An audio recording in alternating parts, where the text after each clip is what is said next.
बहू बेटा एक बात बताओ। तुम्हारी ननद का छूतक जाना है तो तुम्हारे हिसाब से क्या क्या सामान जाना चाहिए। माँ जी जो आपके मन में हो आप बता दो। अब ऐसे में आपको क्या बताऊं, आप बताओ क्या क्या तैयारी करनी है, जो मेरे बस की होगा वो मैं तैयारी कर दूंगी। हाँ बेटा वो बात तो सही है, कपड़े लत्ते तो सबके जाने ही हैं पूरे परिवार के। पर हम चीज का सोच रहे हैं कि का बनवा लें जो थोड़ा बजट में आ जाए।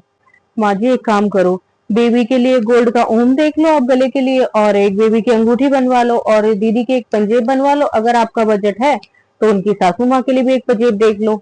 अरे बेटा ये हमारा बजट ही तो नहीं हो पा रहा है हमारा। तो फिर माँ जी जैसा आपको ठीक लगे आप वैसे देख लो।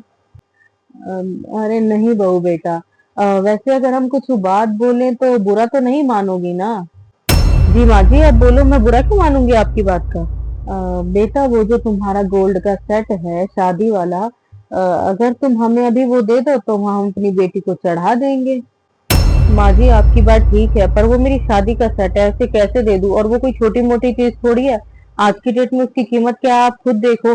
मैं आपको मना नहीं कर रही हूँ, अगर आपको बनवाना है तो दीदी के लिए दूसरा सेट बनवा लो। और वो वैसे भी मेरी माँ ने मुझे दिया था माँ जी, तो मैं ऐसे कैसे दे दूं उनकी चीज को। सही बात है।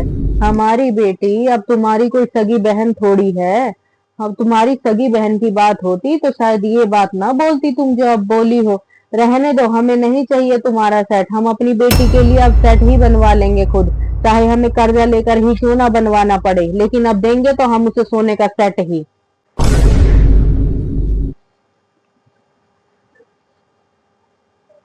इनका बजट अब बन जाएगा। किलस गई ना। ये सोच रही हैं ये हमें सामान नहीं देंगी तो हम अपनी बेटी के लिए कछु बनवा ही नहीं पाएंगे। अब तो हम सेट ही बनवाएंगे अपनी बेटी के लिए।